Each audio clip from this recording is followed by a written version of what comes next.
guys, today I'm making a video on all the modifiers on Inscribed Ultimatums, which you should run, which you should avoid, and how to deal with them. The first ones are just damage. Choking Miasma is just chaos damage. You can bypass this by going CI or having good chaos res. The second one, Stormcaller Runes. Stormcaller Runes is just damage as well. Raging Dad is also damage, and Blistering Cold as well. The first one that changes the mechanic of how you play the ultimatum is Restless Ground. Whenever you kill a mob, it resurrects them into phantasms, and if they attack you and you get hit, you get a stack of ruin. And if you get to 7 stacks of ruin, you actually fail the ultimatum, even if you don't die. So you need to be careful of those. Another one is Stalking Ruin. There will be like invulnerable shadows that are always in the arena, and they just keep chasing you or everywhere, and you need to avoid them as much as possible, because if you get hit and you get a stack, once you get to 7, you're done. It's the same as the Restless Ground. Only Restless Ground 3 has this effect. The 1 and 2 are safe.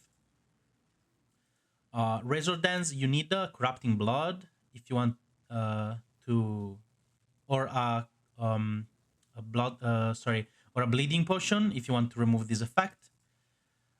This is just damage. You can out-reason this probably if you have a good build. This as well is also just damage. It's just fire damage taken. I don't think this can even spawn in the Inscribed Ultimatum. Is only for normal ultimatums in maps. Then the next really important one is Ruin. You need to be really careful of this. It's the same as Stalking Ruin and Restless Ground 3. If you get hit and you get to 7, you lose the encounter. Reduce Recovery. This might be really hard to do for some builds, but the builds we're running are safe even with reduced recovery. Also, this one might be hard for some builds, but we're using Spark, so we should be fine. We have a lot of projectile speed. This kind of worries me, because if you're relying on dodge or spell dodge to dodge Ruin, and you're using Valgrace for doing that, if the Valgrace expires faster, you can actually like run out of dodge and spell dodge, and you because the buff just finishes before the next one comes up, and you can actually get hit, and you might stack Ruin on you. This is really annoying when you play less cooldown recovery. If you're relying on movement skills, you probably want to get some more base movement speed, because if you're relying on a lot of flame dash or any other movement skill, you're gonna have a hard time with this one. Also, if you're using custom crit or stuff that uses a cooldown for the main damage, you're gonna struggle on this one. This is just increased damage taken. Just get tankier to not die to this one. This also is movement speed and attack speed. Also, just monsters are stronger. Mods that usually just buff the monsters are not as scary as other mechanics, because you can just counter it by having a good build. Usually, Princess is unlucky. I don't know how it interacts with Diamond Flask, but it's probably this one should override the Diamond Flask, so your crit chance will be really bad in these. You can counter the hinder with corruption on a jewel, hinder jewel. And this one, limited flask, is really annoying. You can basically only use 1 flask. But if you use it in game, on a robot, for example, you can use, for example, Soul Catcher and get the bonus from Soul Catcher, which is soul gain prevention and less souls. As you can see, I have 2.79 seconds of soul gain prevention. And while this is running, I can't use my skills because I don't have enough mana. See, my mana is not regenerating. Because the downside of Soul Catcher is that my mana doesn't regen. So what you can do is whenever the Soul Catcher is running, just use another flask after, and the Soul Catcher will be removed because you can only have 1 flask at a time. This is really hard if you also have limited flasks, because usually you're element immune from flasks, but if you can only use 1, you can freeze yourself, because all your freeze, chill, and elements is reflected back to you. and then you can only use one flask. So if you want to run this, probably use Ellie Focus, so you just don't freeze yourself. If you're using any Mind Over Matter build, do not run this. You just one-shot yourself. Sorry, any mana stacking build like Archmage, anything that uses large amount of mana, don't run this. Random projectiles is really hard if you're using a build that doesn't have a lot of projectiles, so you need to like aim to actually do DPS.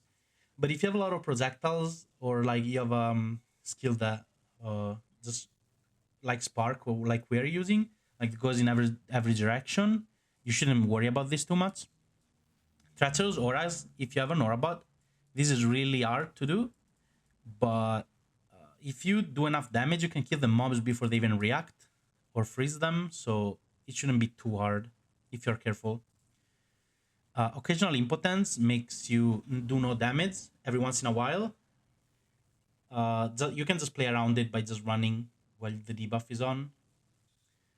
And the last one is siphon charges. If you're using a build that uses charges, I'd recommend using either minimum charges to counteract this, or you can get like a fast generation, so you don't care for this downside as much. It's only one every second.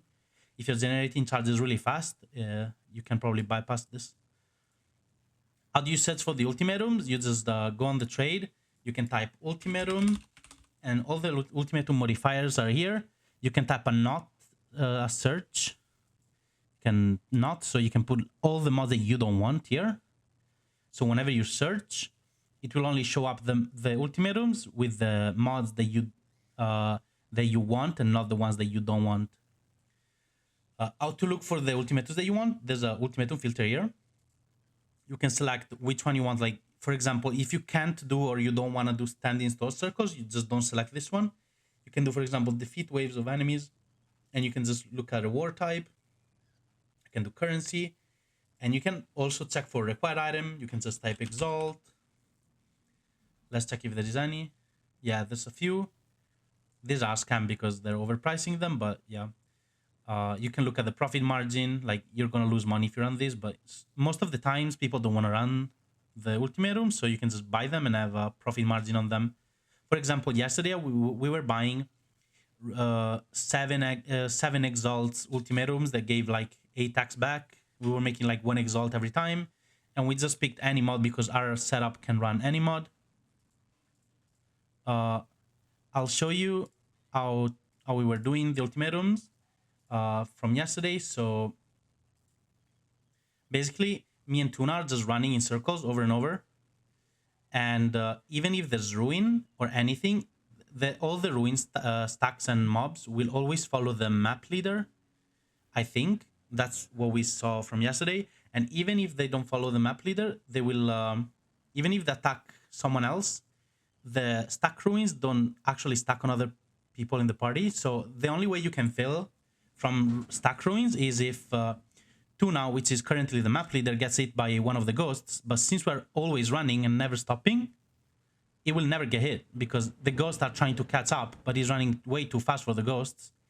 And what we do is we put another party member on the stone circles, and he's just doing the quest for us while we're just running in circles waiting for him to complete the quest. This is really effective. We tried and we never failed an ultimatum after we found this strategy. And yeah, thanks for watching the video, and see you next time.